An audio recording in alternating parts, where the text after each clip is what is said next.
Meus queridos amigos, irmãos de ideal, é com imensa alegria que nós retornamos a essa casa pela 7ª vez.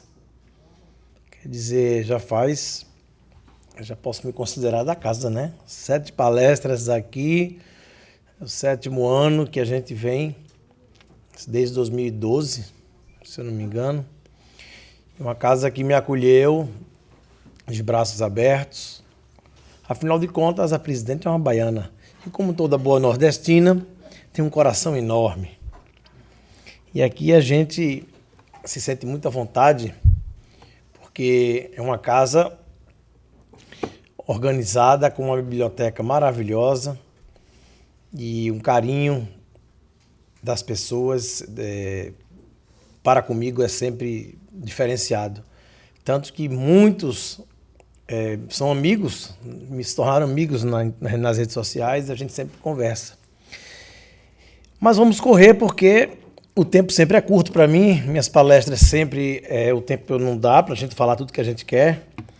E a gente hoje vai tentar acelerar aqui, me deram um tempo até um pouco maior dessa vez, vai ser maravilhoso, porque vamos falar do nosso segundo trabalho, nosso segundo livro, que é o Vida Após a Vida, que seria mais ou menos a continuação do primeiro livro, Psicografia Casos Investigados, onde nós estudamos muitos casos de cartas psicografadas e o intuito foi querer legitimar a imortalidade da alma através da psicografia.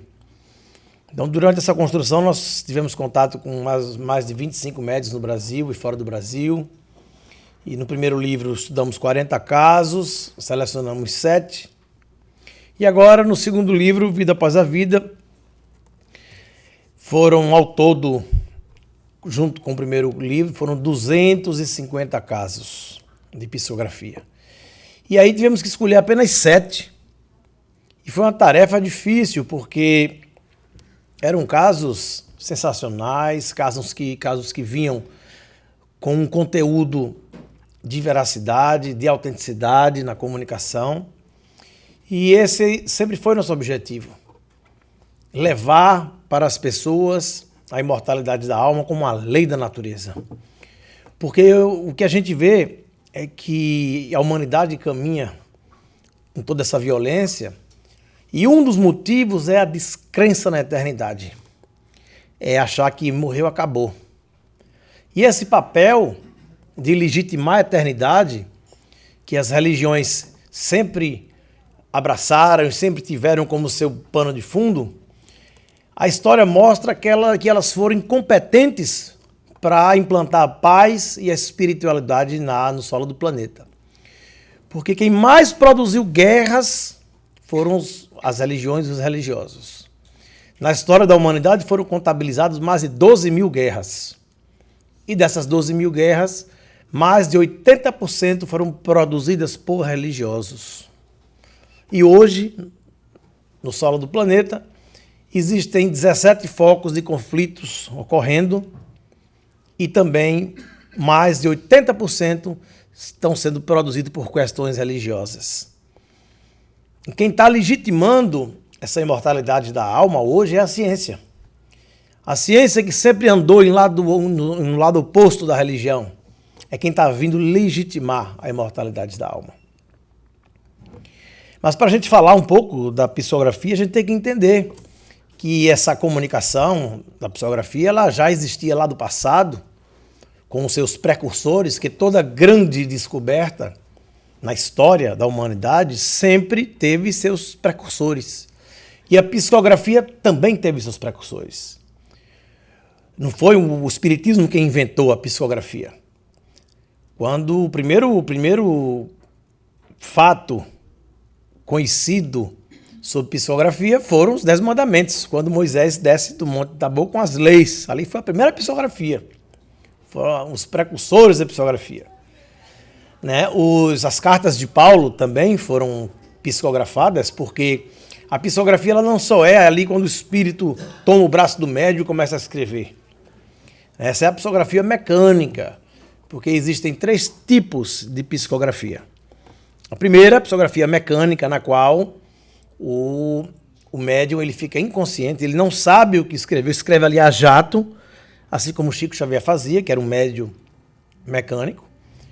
E muitas vezes escreve em línguas que o médium não conhece, e escreve ali a jato, e ele não tem consciência, ele não sabe o que escreveu. Quando ele volta à consciência, ele não sabe nem o que escreveu. Então esse é o médium mecânico, que é muito raro. No Brasil a gente conheceu um, que foi o José Araújo, que é ele nasceu em Recife, mas mora em Blumenau, que é uma região que foi colonizada pelos alemães. E lá ele dá cartas das pessoas de lá, com aquele sobrenome todos em alemão, cheio de trema, e ele não erra um, vem tudo certo. Impressionante. Mas é raro você encontrar um médium mecânico. E tem os médios semimecânicos, que é aquele médium que ele tem consciência. No nosso livro são 3 médios, o Newton Souza, do Ceará, o Alaú Borges, de Uberaba, e o Orlando Noronha, de Curitiba. Todos 3 são médios semimecânicos.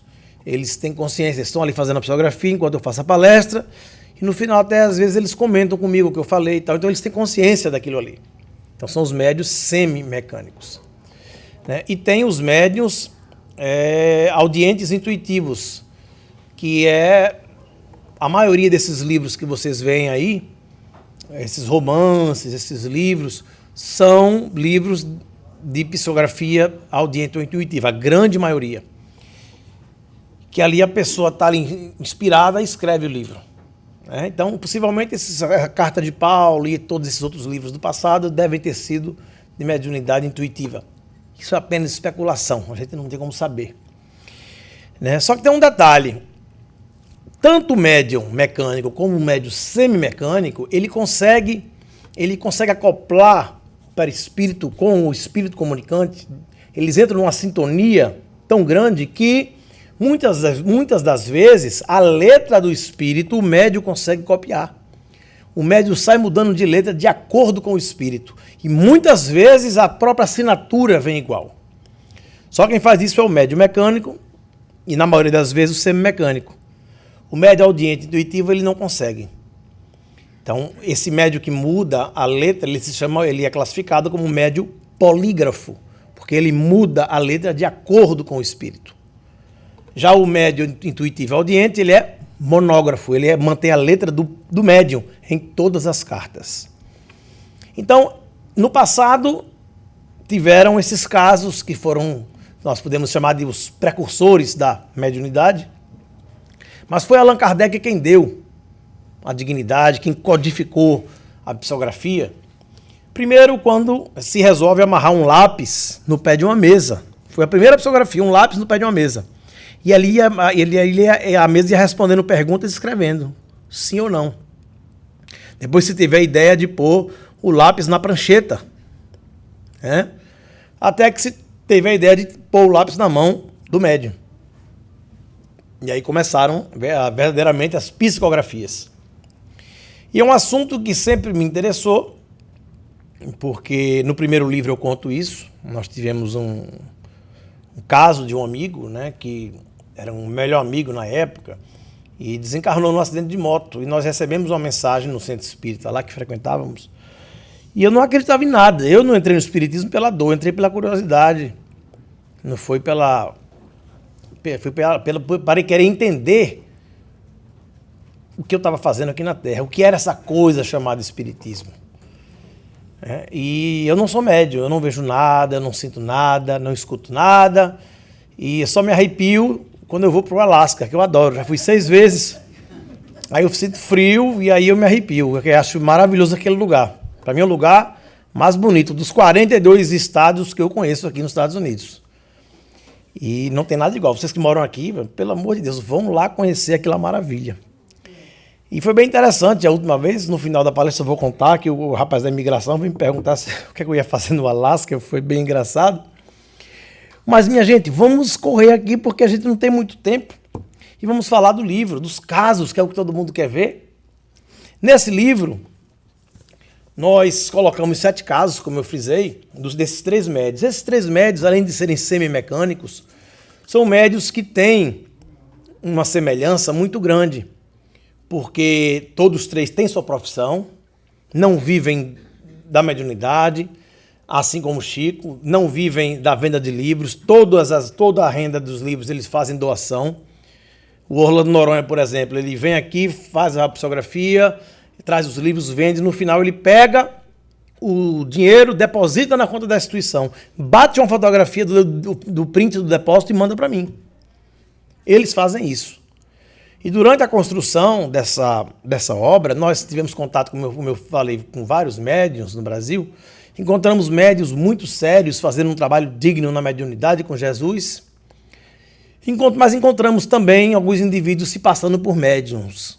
Tá? Então, nem tudo que vocês veem na internet é autêntico. Então, fica só de olho. A gente não vai ficar aqui falando de fraude, a gente vai falar aqui da mediunidade autêntica.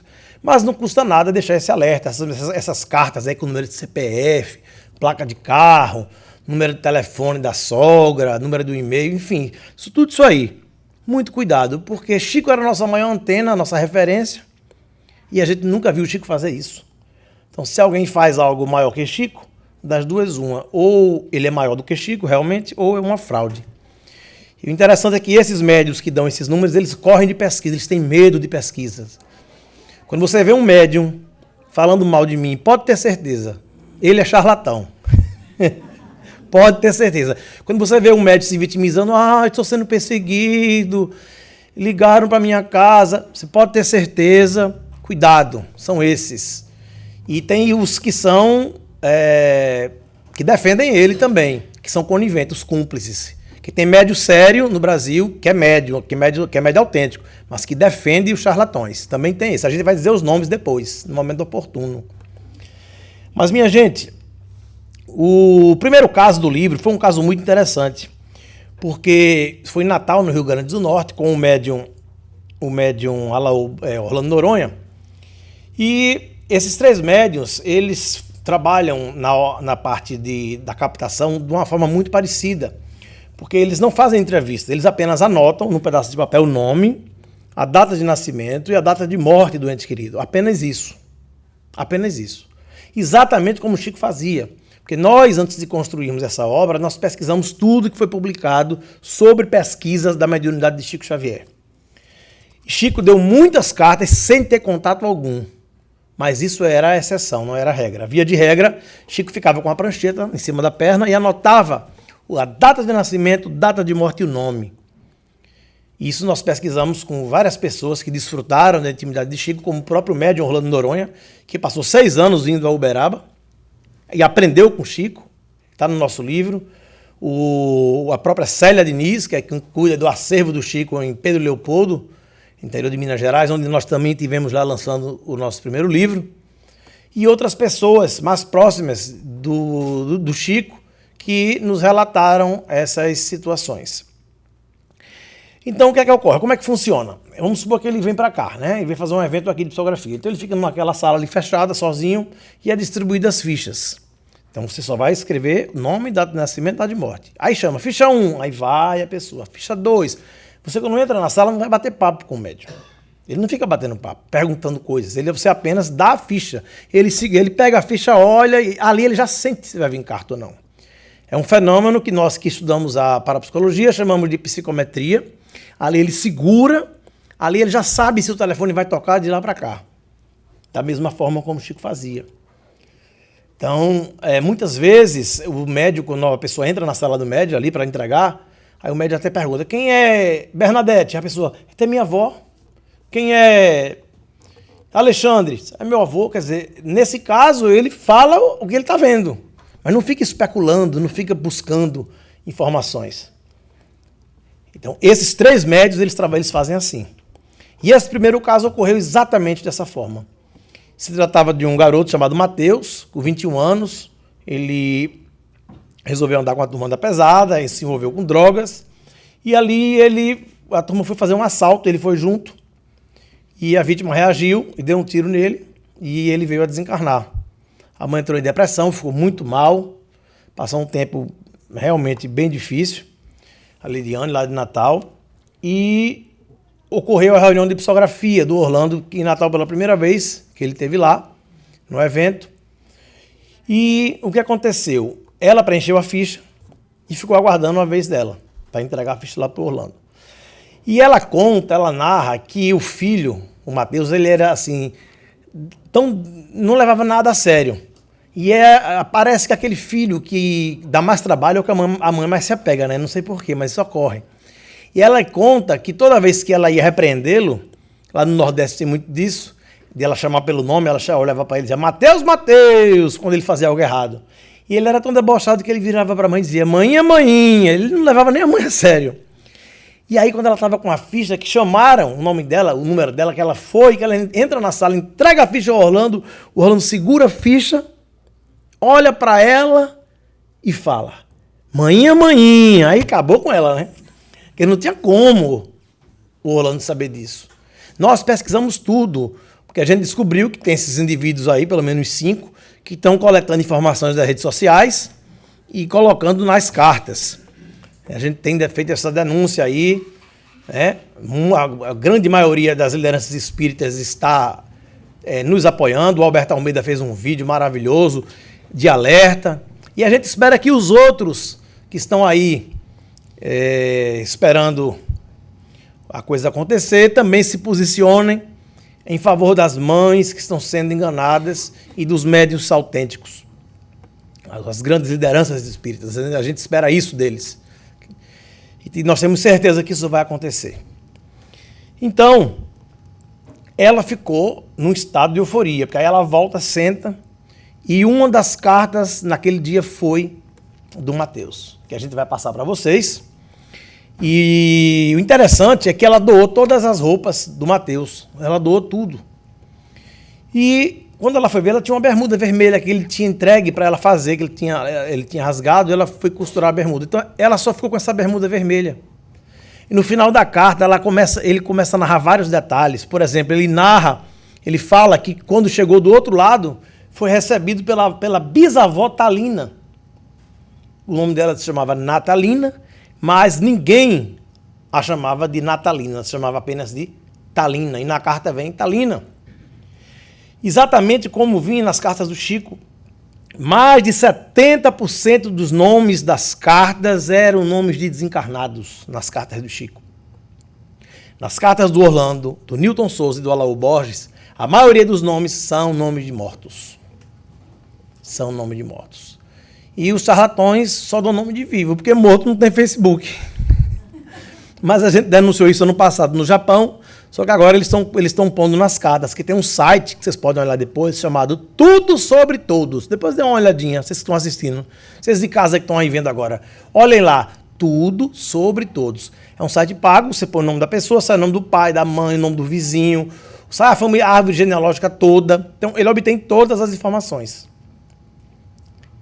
Então a gente olhou também, então não tinha como o Orlando saber disso. Ela conta que ele só andava sem camisa, que eles tinham um restaurante, uma lanchonete, que ele ia com a camisa aqui. Quando na hora que ele ia entrar no restaurante, ele colocava a camisa. Ele narra isso na carta. Ele tinha o costume de, quando brigar, cruzar os braços e os dedos, fazer assim. Vem isso na carta, quer dizer, são detalhes muito íntimos, que não tinha como a mãe saber. A gente vai passar para vocês agora, aqui, o vídeo. Deixa eu ver aqui. Meu nome é Neiliane, eu sou de Natal, Rio Grande do Norte, e recebi uma carta psicografada pelo médium Orlando Noronha, do meu filho Matheus, e o que me fez acreditar que era ele que estava me enviando a carta foi um desenho que ele fez de uma bermuda que eu guardo, depois de ter doado todas as roupas dele. Separei essa bermuda e guardei. Ele desenhou na carta, da mesma cor, com detalhes, inclusive dos ilhoses, que passa o cadastro. E eu não tenho dúvida nenhuma que meu filho mandou essa carta para mim. Esse é meu depoimento. Então a carta ela vem com muitos detalhes, vem mostrando exatamente aquilo que Chico fazia.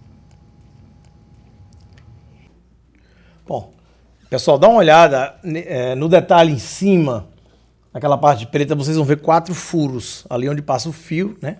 Onde ele dá o nó. Pode passar agora. Veja que no final da carta, para a mãe ter certeza que era ele, veja o que ele faz. Se puder para ampliar essa foto, não sei se dá para ampliar. Dá sim. Pessoal, olha para aqui. Os 4 furos ali em cima do short. Vocês estão vendo? Como é que pode isso, minha gente? Como é que o médium ia adivinhar ele fazer exatamente a mesma roupa, a única peça de roupa que a mãe tinha dele em casa guardada, numa gaveta, que não estava em Facebook, não estava em nada, e na mesma cor? Ele podia ter desenhado uma camisa, uma calça, um sapato, mas ele desenhou uma bermuda exatamente na cor vermelha. Então, assim, não tinha como o médium saber disso. Ou você aceita que é uma psicografia autêntica, que é um fenômeno real, ou você não tem como explicar esse fenômeno, que vem legitimar justamente a comunicação entre os vivos e os mortos. Então, esse foi um caso, esse foi o primeiro caso, né? A gente pode fechar aí. E a gente vai passar agora para o segundo caso. Pode passar. Esse caso, vou dar um pause na hora de começar. É um vídeo, né? Esse aqui. Esse primeiro caso está no nosso primeiro livro, da Maria Laura. Veja o detalhe, ela fala da avó Cida, que está ao lado dela, garotinha de 2 anos e meio. Fala do potinho vermelho, da plantinha da casa dela. Em Curitiba, o médium Orlando Noronha Carneiro segue os ensinamentos que ouviu de Chico Xavier. Foram 6 anos de convivência e aprendizados até que, em 1986, ele recebeu do mestre a orientação de continuar o trabalho de psicografar cartas para famílias em busca de um consolo. Mamãe, papai, essa está no primeiro livro. para que vocês saibam que estou aqui, não esqueçam das plantinhas no jardim de casa que eu colocava no potinho vermelho. Tô vendo com a avó Cida, sua filha Maria Laura Caetano. Se ela não conheceu a avó, vai conhecer no além. A dona Francisca havia perdido o filho de 15 anos morto a tiros por um casal de policiais que estava em um domingo de folga e foi abordado por 5 jovens que tinham armas de brinquedo. Cauê Gomes Ferreira nunca teve antecedentes criminais. Morava com o pai e a mãe, trabalhava de dia e estudava à noite. Desesperada e sem aceitar o destino do filho, ela buscou respostas com o médium Orlando. Deixa eu falar pra mim. Por que ele me deixou? Por que ele me deixou?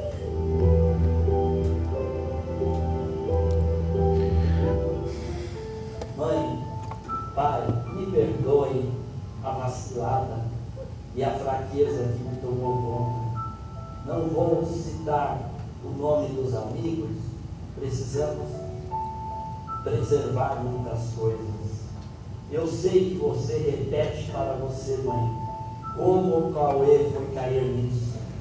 Eu fraquejei, mãe. Pai, eu vacilei, caindo na fantasia da moçada, porque eu me arrependo sim daquilo que fiz. Você, mãe, não falhou em nada. O que ocorreu foi cabeçada minha mesmo. Você não ia perceber nada. É que eu comecei a cair no vacilo dias antes do ocorrido. Então você não pecou em nada. Nem você, nem o pai Genival, e nem a minha irmã Cauane. Tire, mãe, essa ideia de que você não foi atenta. Por favor, saia daqui sem essa ideia na cabeça. No final da mensagem, um detalhe descrito pelo filho emociona ainda mais Dona Francisca. Agora preciso parar sem esquecer de deixar um grande e forte beijo em você, mãe. O filho com aquele boné maneiro, o filho sempre com saudade, Cauê Gomes Ferreira. Me ajuda, Senhor, a superar essa dor, meu pai. Me ajuda.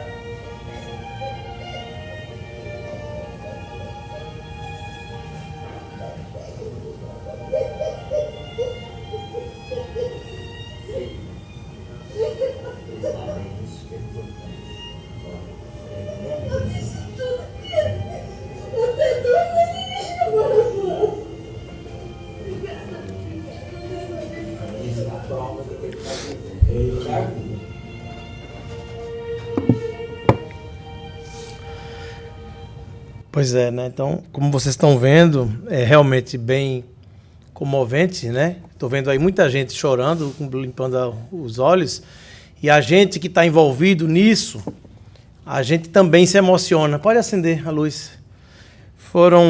São muitos casos, e a gente que está envolvido com essas mães, com esses pais, a gente também se emociona, a gente muitas vezes vai às lágrimas com esses pais, com essas mães que estão passando por isso. E tem gente que prefere ficar do lado de quem está fazendo isso. Tem gente que escolhe ficar do lado de quem está enganando pais, enganando mães. Tendo piedade dessas pessoas. E daqui para frente a gente vai falar tudo. Daqui para frente a gente não vai poupar. Por isso que em muitos lugares eu sou mais temido do que querido, porque eu falo tudo. E a gente tem que falar mesmo. É na omissão dos bons que os maus prosperam. O mundo não é tão ruim quanto parece.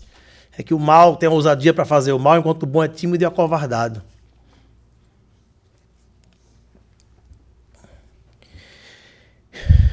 Pois é.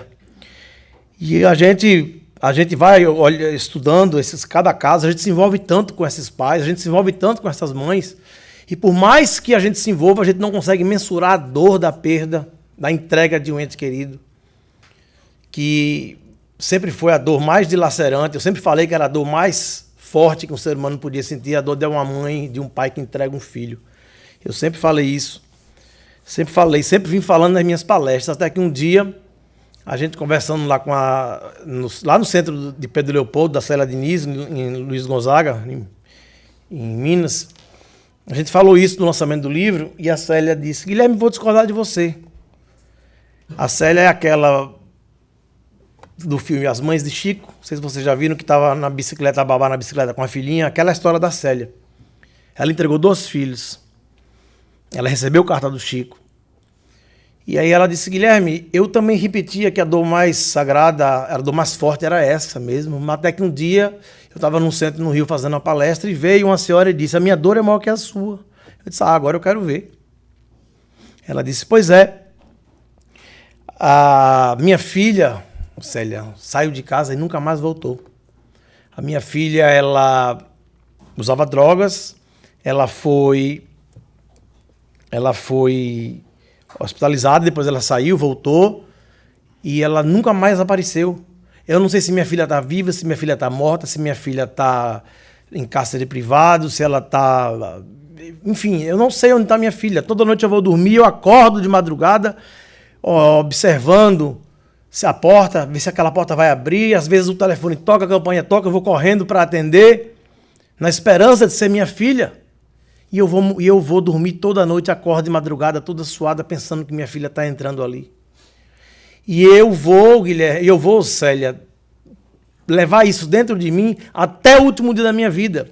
Porque o amor de mãe não permite que eu abandone a esperança de um dia reencontrar minha filha. A minha dor, Célia, é maior do que a sua. Porque você sabe onde estão seus filhos. Eu não sei onde está minha filha. E Célia disse que decidiu, então, em diante, nunca mais falou de que essa era a maior dor do mundo. E eu fiquei com aquilo na cabeça. Até que eu conheci o caso da Dona Maria, lá do Ceará, que a gente vai passar para vocês, que ela tinha um filho que tinha transtornos mentais, ele saiu de casa. Durante 2 anos, essa senhora de mais de 70 anos fez fotos, saiu andando toda a Fortaleza, região metropolitana, colando as fotos em ônibus para ver se encontrava o filho desaparecido. Até que ela, depois de 2 anos, ela foi em ML, delegacias e nada. Ônibus. Até que ela resolve ir ao Lar de Clara, do nosso querido Newton Souza, um médico sério do Ceará, um médico que vive da sua profissão, um professor de história da melhor escola de Fortaleza, vive do seu trabalho, não vive da mediunidade, não vive da venda de livros, tem um trabalho onde ele doa tudo o que ele pode para a instituição, e é um trabalho muito bonito. Quem tiver a oportunidade de ir a Fortaleza vai conhecer o Lar de Clara lá, que é um trabalho realmente sem palavras, só indo lá para ver. E a gente vai passar esse caso para vocês, porque ela, quando vai lá no Lar de Clara, ela recebe uma carta do sogro, do avô do filho dela, do Galdino, do sogro dela, pedindo para ela parar de procurar o filho nos hospitais, no IML, e se dirigir à Lagoa do Juvenal, que é uma lagoa que fica na região metropolitana de Fortaleza, e procurar saber de umas ossadas que foram encontradas lá. E aí ela faz isso, e vai na delegacia, o delegado diz que não sabe que ossada era essa, aí o agente diz, não, fui eu que encontrei, já faz algum tempo. E aí mandam, então, esse é meu filho, aí mandam fazer exame de DNA. Nisso ela vai novamente no Lar de Clara, recebe dessa vez a carta do filho, a letra veio diferente, a psicografia polígrafa, a letra do avô era uma, a letra do filho veio diferente. E ali, o filho diz a ela, conta que realmente a ossada era dele, conta como foi que ele foi morto, todos os detalhes, o que fizeram com o corpo, tocaram fogo, todos os detalhes. Mas eu quero chamar a atenção para vocês do detalhe. Não sei se vocês repararam, a Dona Maria, ela viveu as duas situações. Ela viveu a situação do desaparecimento e viveu a situação da perda do filho.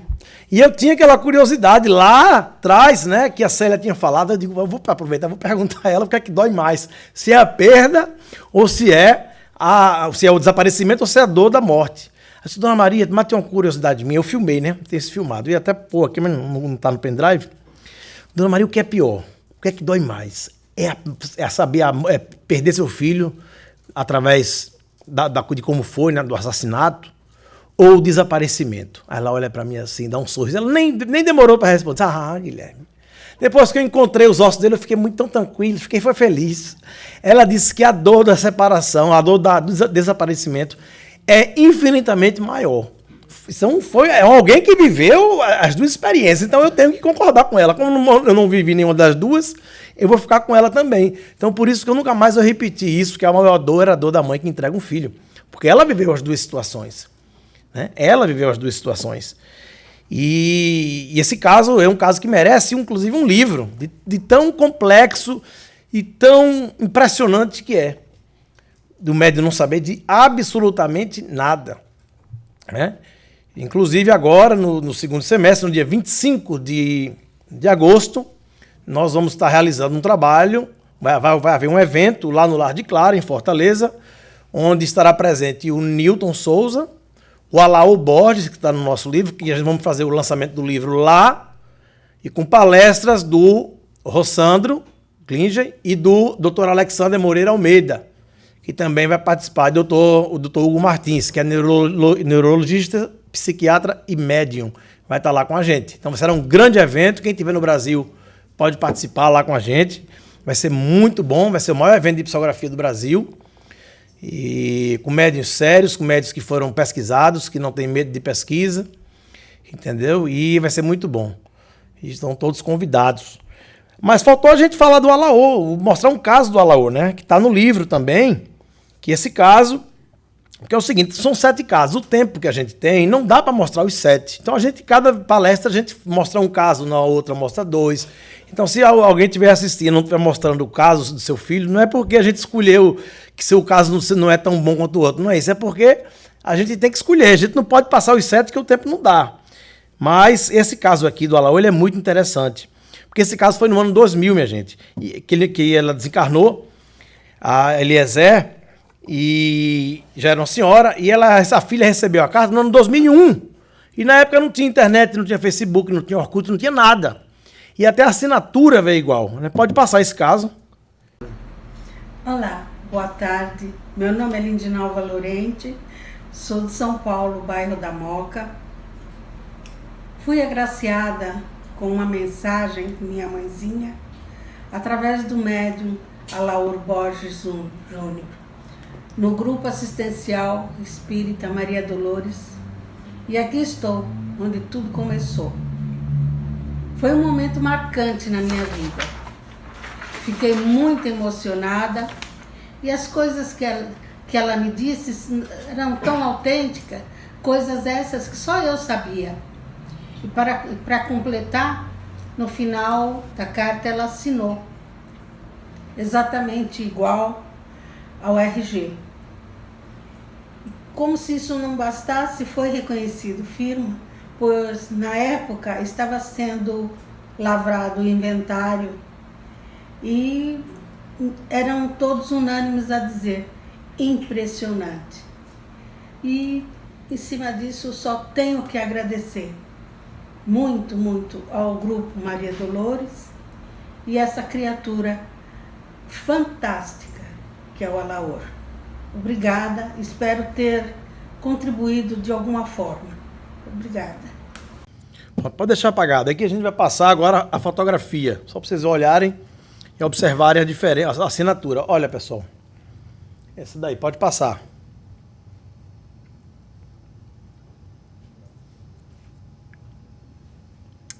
Pronto, pode ampliar aí. Dá uma olhada. Em cima, a assinatura dela já é de casada. Tem um Andrade. Embaixo, a assinatura dela de solteira da identidade. Então vocês veem que o E é o mesmo E, o L, o R, o D, o E no final, é a mesma letra.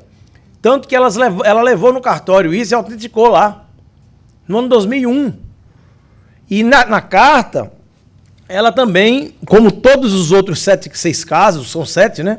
Todos os 7 casos, vocês vão ver nomes de parentes mortos. No caso aí, ela relata que chegou do outro lado e encontrou o ex-marido, que já tinha falecido há 6 anos. Fala do padrasto dela, da Lindinalva, fala da mãe. Então, ela narra situações que não tinha como o médium ter acesso. Principalmente porque naquela época não existia rede social. Ele não tinha como saber. Não tinha como saber. Então, esses são um dos casos mais sensacionais que a gente também já teve a oportunidade de investigar. Mas, pessoal, pode acender aí. O que a gente tem que entender é que a gente não pode ficar preso ao fenômeno. Porque o que a gente está vendo no Brasil é todo mundo em busca de carta. Carta. São caravanas, são ônibus. As pessoas procuram. Onde é que tem um médium dando carta? É ali, aí vão. Não procuram saber se o médium é um médium sério. Tem muito médium bom, fazendo um trabalho sério. As pessoas não procuram se informar, só querem saber onde tem carta e vão. As casas espíritas têm um papel importante. É conscientizar, divulgar a leitura do livro dos médiuns. Como é que você vai trabalhar a mediunidade, você vai procurar a mediunidade sem entender nada de mediunidade, sem estudar a mediunidade? E se vocês veem, a gente está falando aqui da psicografia, eu estou apresentando o caso dos médiuns, mas eu não estou enaltecendo o médium, não. Eu estou apenas falando os médiuns que são médiuns autênticos, mas as mediunidade a pessoa hoje tem, pode mais na frente trilhar um outro caminho, e aquela mediunidade, ele de repente começar a ser influenciado por espíritos pseudo-sábios. Mas hoje temos médiuns muito bons para vocês lá no Brasil, quem está lá, poder procurar e buscar uma carta. Não só tem esses 3 do meu livro, não. Eu cito os 3 porque os 3 eu tenho mais contato, estão no meu livro, mas tem outros médiuns fazendo trabalho autêntico. Não só de psicografia, você tem também o médium de pintura mediúnica, tem o Florencio Anton, que é um médium autêntico, também fazendo um trabalho, quadros muito bonitos. Você tem outros médiuns de psicografia, além desses 3, que também têm feito um trabalho digno na mediunidade com Jesus. Então, minha gente, é só a gente procurar. Aí o que acontece? O pessoal fica querendo carta, e esquece do mais importante, de buscar um remédio, porque a carta, na verdade, ela é uma espécie de um analgésico para aquela dor que está ali, dilacerante naquele momento. E a carta, quando chega, ela vem estancar um pouco aquele sofrimento daquela mãe, daquele pai que está ali. Mas é importante que esse analgésico ele seja suplantado por um remédio que venha definitivamente curar essa dor, cicatrizar aquela dor. Porque a carta ela vai vir, a pessoa vai ficar ali, vai se confortar momentaneamente, mas na frente a dor volta. Ela precisa de um remédio que venha definitivamente curar essa dor. E o melhor remédio para quem entrega um ente querido se chama doutrina espírita. O espiritismo é o verdadeiro remédio que vem cicatrizar. Porque a saudade, ela sempre vai existir. Sempre vai existir a saudade.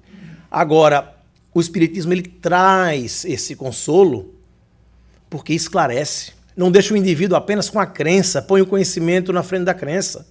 Por isso que nossa fé não é fogo de palha. Dentro da casa espírita nós estudamos, aprendemos, entendemos para depois acreditarmos. Nossa fé não é fogo de palha, é uma fé raciocinada. Não admitimos a fé cega. E a gente tem que entender isso. Tanto que esses 3 médios, nós fizemos um acordo com eles. Vocês não vão fazer apenas psicografias. Quando lhe convidarem para fazer psicografia, vocês vão fazer psicografia, agora vão fazer palestras. Se chamarem o Newton para vir aqui agora, para fazer só psicografia, ele não vem. Ele vem, faz a psicografia, mas tem que ter palestra. Porque é através do conhecimento que nós vamos nos libertarmos da ignorância.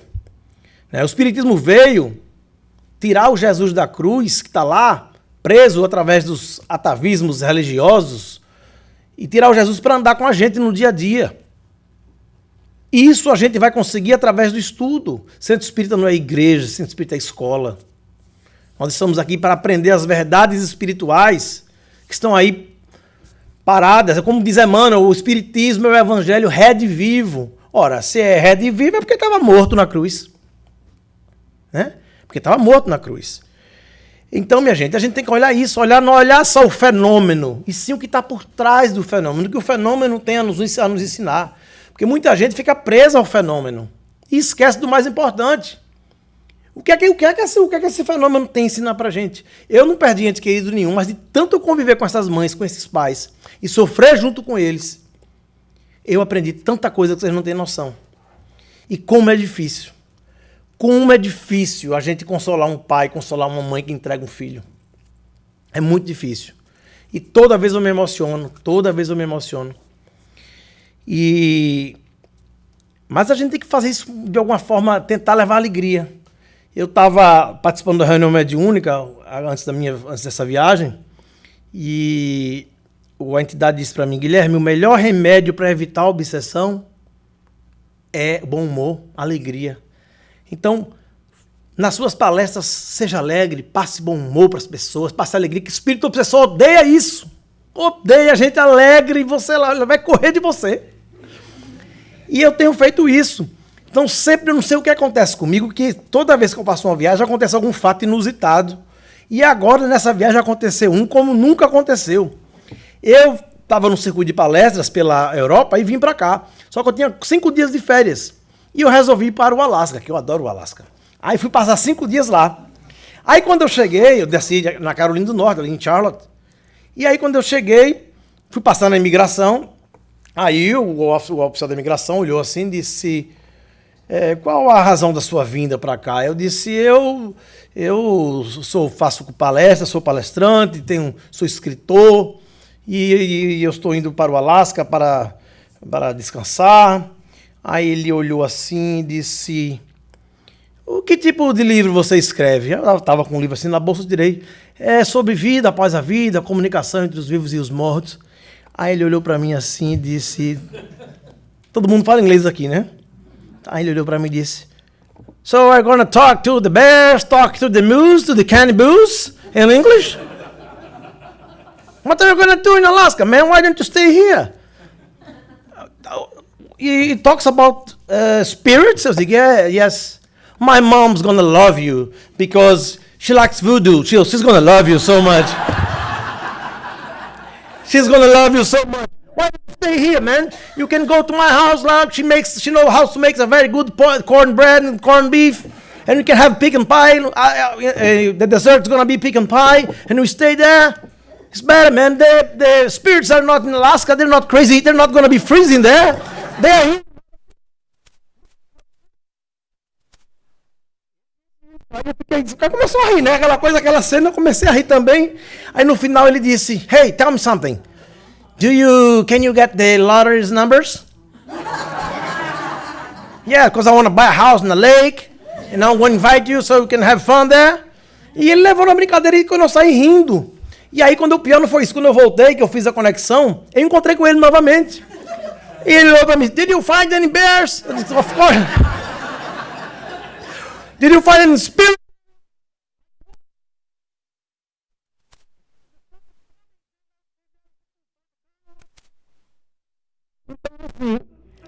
Eu fiquei rindo, porque foi uma coisa inusitada. Eu nunca imaginei que na hora de passar na imigração fosse ter essa cena. E o pior não foi isso. O pior começou a juntar gente lá para olhar. Eu já todo envergonhado. Mas é isso, minha gente. O espiritismo é isso. A gente tem que levar tudo com bom humor e com alegria. Essa é a proposta do pensamento espírita. Você vê a obra de Emmanuel, é toda falando isso. Sorri, auxilie, ajude, né? E às vezes você vê com pessoas mal-humoradas o tempo todo, e de cabeça baixa, às vezes até na hora da pressa, as pessoas, Senhor Jesus, estamos aqui. Parece que já morreu, né? E a gente precisa passar alegria para as pessoas. É isso que a gente precisa, minha gente, é de alegria. É o melhor remédio para curar tudo, é a alegria. Mas, afinal de contas, quem são os médios? Porque, olha, como eu já falei, eu não vejo nada, não sinto nada, não escuto nada, só me arrepio de frio quando vou para o Alasca. Por que que uns veem e outros não veem? Eu tenho uma grande amiga que quando a gente sai, toda vez ela vê espírito comigo. Aliás, ela só vê espírito bom, né? Porque tem um amigo meu que diz que eu só ando com espírito ruim. É mentira dele. Aí ela olha pra mim e diz, Guilherme, estou vendo um espírito atrás de você. Eu me viro. Não, não é desse lado, não é do outro. Eu viro, também não vejo nada. Não vejo nada. E aí, eu fui ler Kardec. E Kardec disse que por que a pessoa nasce média, eu quis entender. E Kardec disse que o médium é uma pessoa igual a qualquer outra. O médium é uma pessoa igual, então vamos parar de mitificar o médium, transformar o médium num mito. Então o que é que a gente vê? Muita gente deixa de seguir a doutrina para seguir o médium. Ou não é? A gente sabe disso, né? Ah, não, o médium falou, então ninguém nem discute. E muitas vezes o médium, ele não é aquilo tudo que ele passa que ele é. Outras vezes não é médium. Então temos que seguir a doutrina. A gente não vê na codificação Kardec dando ênfase a médium. Você não vê Kardec enaltecer médium. Esses 3 médios que estão no meu livro são pessoas normais, eu brinco. O Palmeiras faz um gol, o Orlando manda um zap para mim. O Corinthians faz um gol no Palmeiras, eu mando para ele. Então a gente tem essa intimidade. Ficam na minha casa, hospedados. Então a gente tem são pessoas comuns. Mas quem deu? Porque eu queria muito ser médium. Eu não vou mentir para eu era louco para ser médium. Eu era. Mas quando eu fui ler as obras de Emmanuel, que eu descobri quem era o médium, minha gente. Ó, vou mostrar a vocês. Ó. Põe aí, vamos ver. Olha aí, pode apagar aqui, minha gente. Pode apagar que eu vou ler para vocês. Quem são os médios? Veja se é o Emmanuel dizendo. Seu pretérito de erros clamorosos. Quase sempre pelo abuso do poder e que regressam ao orbe terráqueo para se sacrificarem em favor do grande número de almas que se desviaram das sendas luminosas da fé, da caridade e da virtude. Minha gente, quando eu li isso, eu não fiz mais questão nenhuma de ser médium. Cadê os médios aqui? Levanta a mão. Ah, não tem médio aqui não? Não é todo mundo, é médio? Cadê? Levanta a mão, velho. Ah, tudo é tímido. Aquele aluno levantou agora. Vai, levante, não tenha medo não. Não se preocupe não, vamos. Pronto. Pensa que acabou? Pera aí, tem mais. Tem mais. Olha aí, minha gente. Os médios.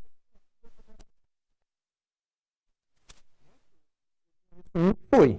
Chico Xavier. Esse foi. Aliás, missionário só conheci esse. Na acepção comum do termo, são almas que fracassaram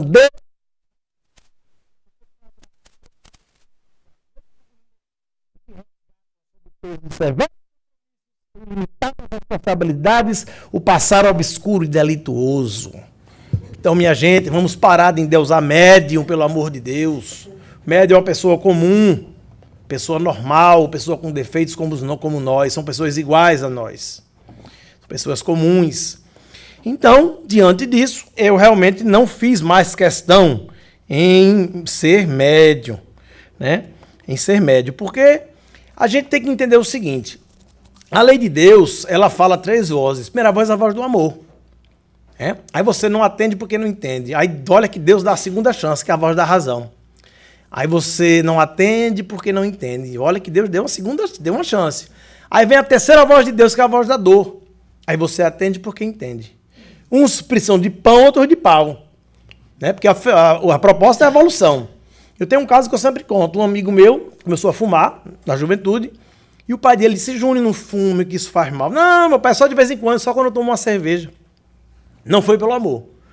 Quis o destino que ele se tornasse médico, cardiologista, e lá no curso eles tem a cadeira de necrópsia, né? Que ele abre o pulmão, vê lá, o pulmão de quem fuma é preto, sai feito uma borra de café, e o pulmão de quem não fuma meio que rosado, rosadozinho.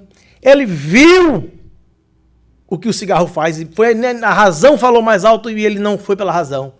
Quis o destino, entre aspas, que ele agora está com um tumor, um efizema e um tumor por conta do cigarro. Aí veio a dor. A dor é uma campanha de alerta na vida da gente quando algo está errado. Quando a cabeça da gente dói, amanheceu com a dor de cabeça, toda vez que vocês tiverem dor de cabeça, vocês vão se lembrar de mim. A cabeça dói não é porque ela, hoje eu vou doer e dói, não é porque tem alguma coisa, um dente ou algo que você comeu, a visão. Então a cabeça quando dói tem alguma razão. Então a dor é uma campanha de alerta de que algo está errado na vida da gente. Então isso é que a gente tem que entender. Se a causa não for nessa vida, é na vida passada. Mas não existe o sofrimento sem o aprendizado. E o Espiritismo veio à Terra justamente para mostrar que nós podemos, mesmo com a dor, sermos felizes. Sermos felizes. Né? Então, essas passagens, falando da mediunidade, vem mostrar isso. Vem mostrar isso para a gente. Vem mostrar que o médium ele tem a oportunidade de vir com o perispírito expandido, por conta de ter uma vida desagrada no passado, e se doar num trabalho para as pessoas. E é isso que os médiuns sérios estão fazendo. Se doando no trabalho de caridade, no trabalho de amor. E é dessa forma que o médium tem que realmente se colocar, ajudando as pessoas. Tá?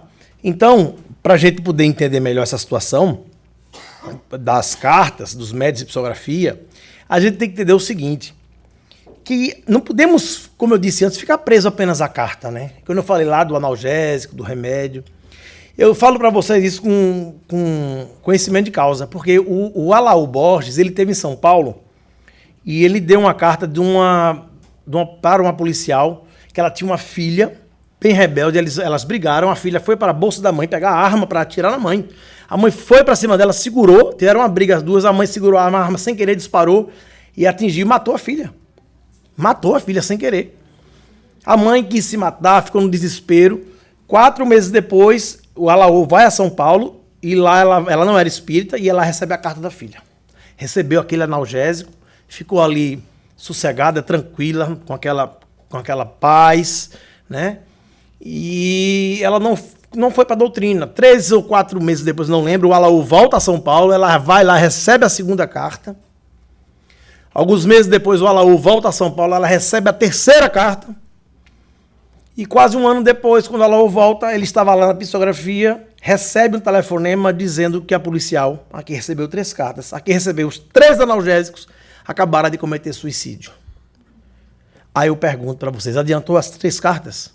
Não adiantou. Por quê? Porque faltou o remédio curativo, aquele que cicatriza, faltou o espiritismo. Esse é o remédio. Essa é a verdadeira proposta da doutrina espírita, o conhecimento. Você vê, lá em Recife, às vezes, fazendo palestra, uma vez eu estava lá, tinha um palestrante maravilhoso, fazendo uma palestra bonita, tinha um rapaz lá andando para um lado e para o outro, e ele dizia, rapaz, esse cara não vai acabar essa palestra não, já passou da hora, está na hora de ir embora, assim como eu, né? Já passou, está na hora de ir embora. Aí eu disse, amigo, não precisa você esperar ele acabar não, você pode ir embora. Ele disse, embora? E o passe? Eu vim aqui para tomar o passe, eu vou embora? Quer dizer, como se o que o rapaz estivesse dizendo lá, o palestrante, não adiantasse de nada, ele queria o passe para ir embora. Mas isso só acontece lá em Recife, viu? Isso não é aqui em Deerfield, não, aqui não. Aqui vocês vêm pela palestra, ninguém vem aqui pelo passe, não. Vocês vêm aqui pela palestra. Não é verdade? É isso. Então eu vou mostrar a vocês aqui esse vídeo que é bem interessante, que o próprio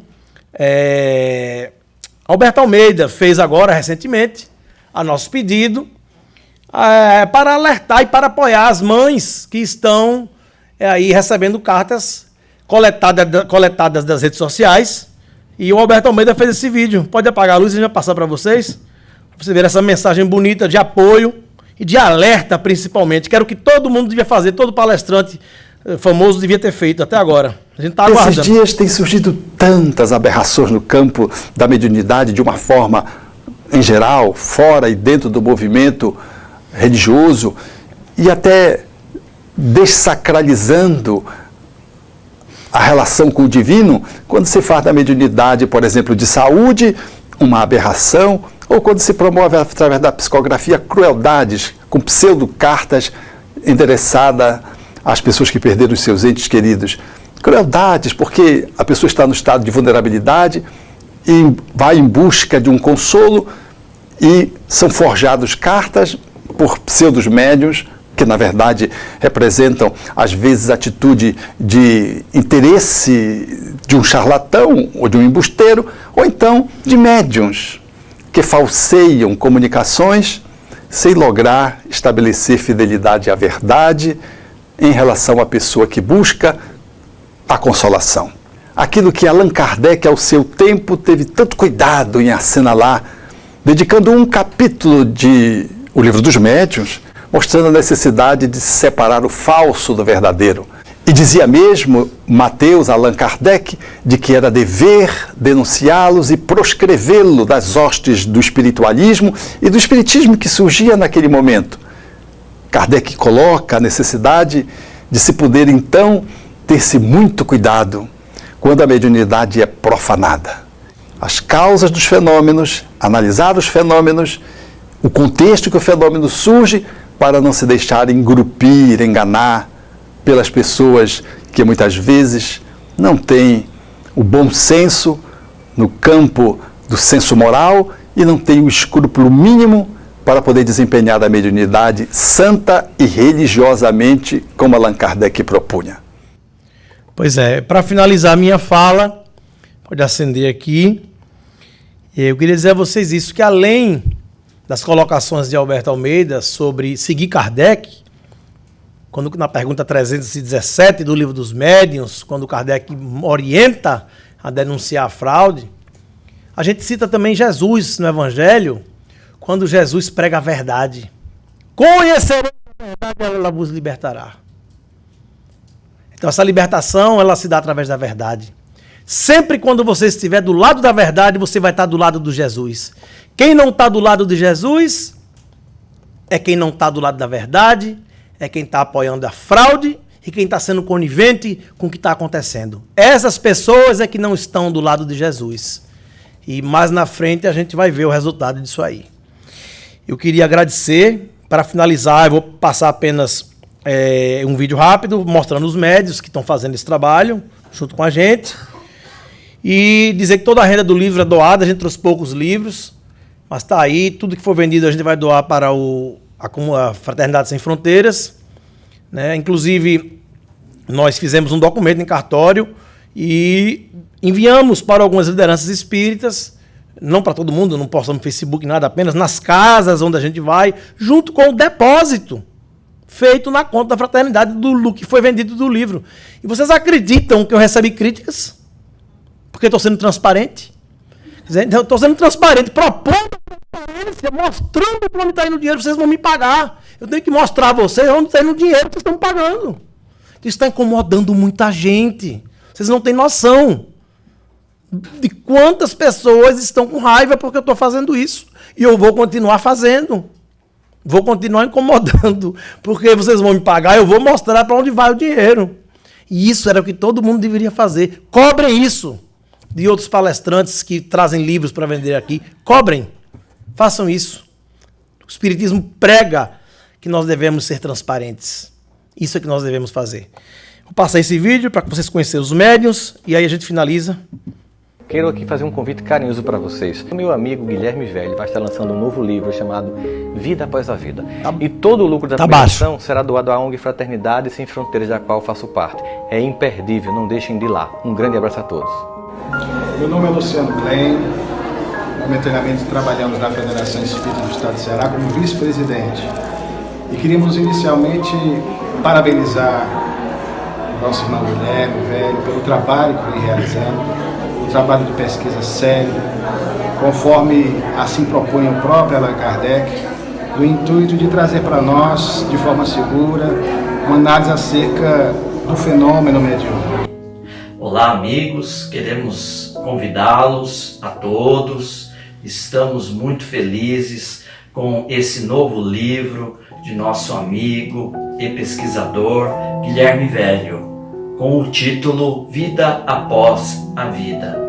Todos os direitos autorais desta primeira edição, o nosso querido autor dedicou e direcionou para o Fraternidades Sem Fronteiras.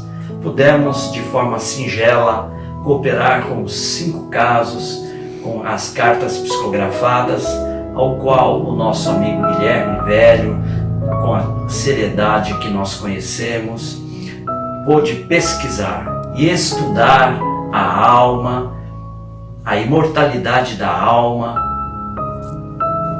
à luz da psicografia. Meu nome é Alaor Borges Júnior, sou um dos médiuns psicógrafos que teve a grata satisfação de poder contribuir com este novo livro do nosso querido irmão e pesquisador Guilherme Velho, cujo título é Vida Após a Vida. Aproveito a oportunidade também de transmitir o meu respeito e toda a minha ternura aos demais médiuns Orlando Noronha e Newton Souza, que também prestaram as suas contribuições. Rogo a Jesus que possa abençoar o nosso irmão Guilherme, os médiuns citados e a mim também, que a espiritualidade amiga possa nos proteger sempre. Esse é o querido Newton. Olá, queridos irmãos de Ideal Espírita. Eu estou muito feliz de poder ver que será publicado o livro Vida Depois da Vida, do nosso querido Guilherme Velho, dentro de uma premissa e de uma temática que é a especialidade dele, a psicografia. Guilherme Velho é um pesquisador sério e ele nos chamou para contribuir de alguma forma com essa obra. Fiquei muito feliz com esse convite, sobretudo porque estarei lá junto a outros companheiros, médiuns que têm procurado se dedicar à doutrina com todo amor e carinho, como Alaor Júnior, como também o nosso querido Orlando Noronha.